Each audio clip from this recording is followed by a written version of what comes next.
Hello everyone, this is Ken Quigley from Keystroke, and today's presentation will be in our new calendar sharing program called Book2act. Book2act is an online service, and it is the only direct online appointment setting service for ACT users. So let's begin. Book2act you can find at book2act.com. And here is the page. And at the very top banner, you've got your choices of account login, create trial account, and subscribe now. We recommend everyone start off with a create trial. And you click on that, you basically go through a very simple list of questions, and you can create your own free trial for 2 weeks. Okay, and then from within that, you can upgrade your account. So I'm going to go to my login. This is the regular login screen. Obviously, if you got to forget password, you can use that option. You click on login, and you're immediately introduced to the welcome screen. The home screen here will greet you with your account expiry date, and then you can advance through your settings. So the ACT Web API settings here. This is our ACT Web API address.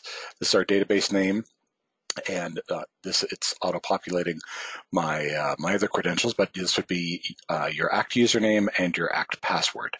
Okay, now keep in mind, in order to access anything API, whether you're using a web API connection or whether or not you're using the ACT Connect link, you must use the you must be part of the web API users list on your ACT user profile. So you can go into tools and manage users and make sure that your user has the web API users permission. Otherwise, you won't be able to access any web API permission. Now, the other thing is that obviously you must be a current ACT subscriber to access any web API functionality. So those are some of the system requirements. So let's move on to the next one. The calendar settings. Now this always takes a minute because it's actually connecting to your calendar. Now the very top field is your unique link. So you can click on copy and you can embed this link into your signature like I do, or you can embed it into your web page, your social media, whatever digital presence you manage, you can put in here. I put in Ken Quigley, very simple, straightforward name, because this will be what is presented to the user as the owner of the calendar.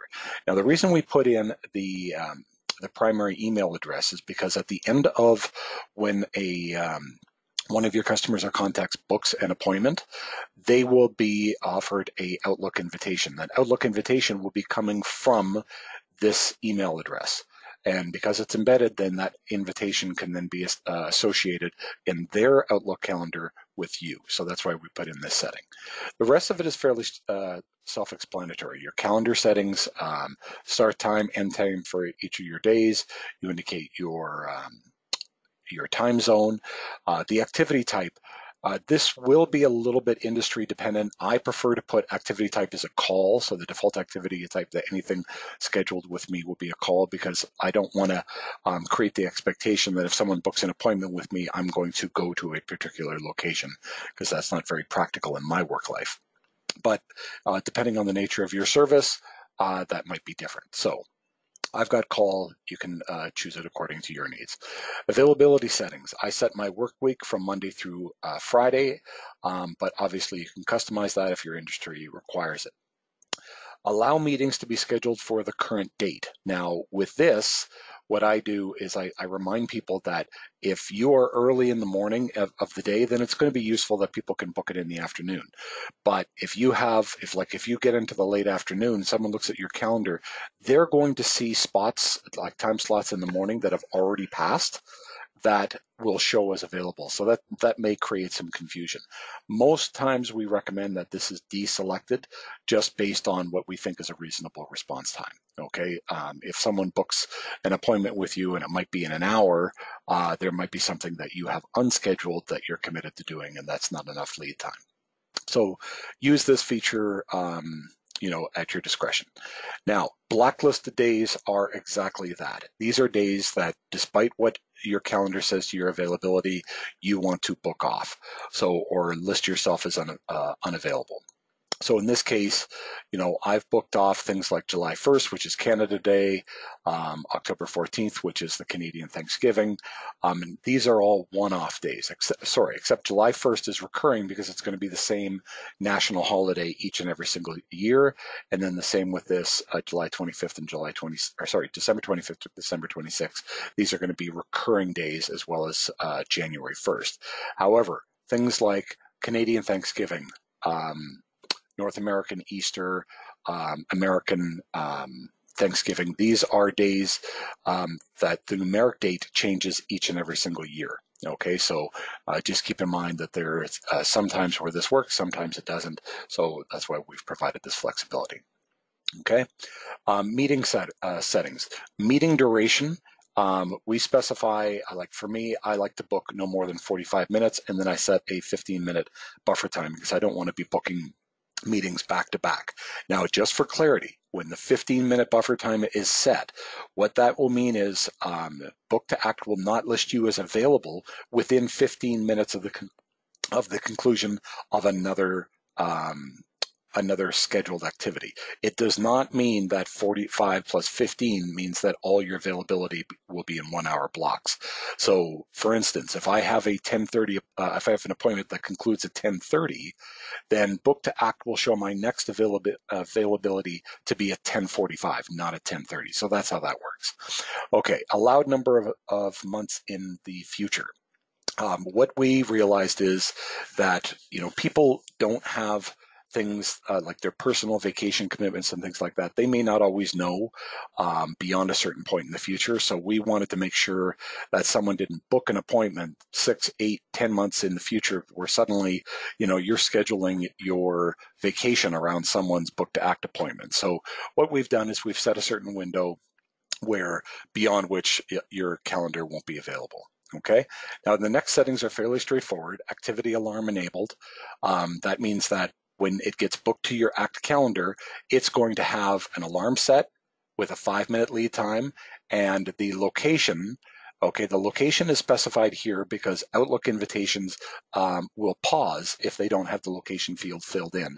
So we've indicated, provided a field where you can pre-populate that so it gets delivered unfettered. The closing text is fairly standard. Thanks for booking a meeting with me using Book2act. And then you can set, obviously, your own corporate image so that it will appear on your screen, your calendar screen. So, and then the account management screen allows you to actually book, renew your license, so on and so forth, okay? So I'm just gonna go back to this. Excuse me, I'm gonna click on copy URL. And we're going to see what my calendar looks like. And we're actually going to book an appointment. Okay, so this is currently Wednesday. As you saw, I listed no availability for the same day. So I've got Thursday and Friday available. If I click on next week, you'll see all the available times for each day next week. Okay, now you'll notice here, Thursday isn't missing because I'm actually traveling that day. So I've listed the whole day as busy and it's not showing any availability times. So what I'm going to do is I'm going to book a time, 2 o'clock. I'm going to set in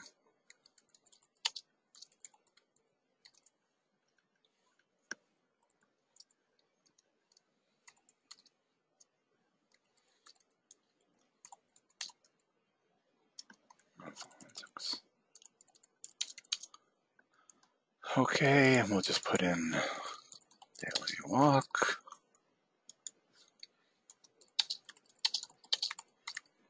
Okay, I could set the priority, which obviously gets reflected in Act. And now I'm going to click on Create Appointment. Now, the moment that's created, the user will be prompted with the opportunity to select an email invitation.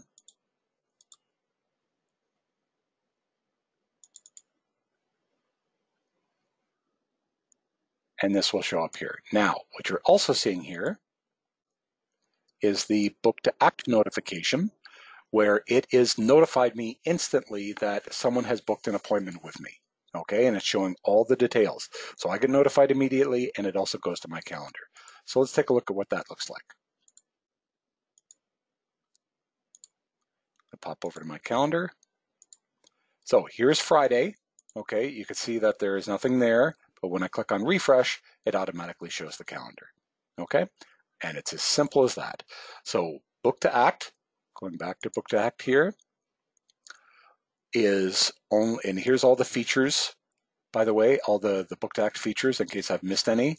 Here's the system requirements, here's some screenshots, and here's some frequently asked questions. So please go through those. Book2act is one of the best values for a calendar link service in the industry. Typically, the lowest cost is between $7, $8, $12 per month per user. We come in at $5, so it's $60 per year. And it's the only online service that connects directly to Act calendars. And that's it. So thank you very much for your time, and I hope you get a chance to test drive Book2act.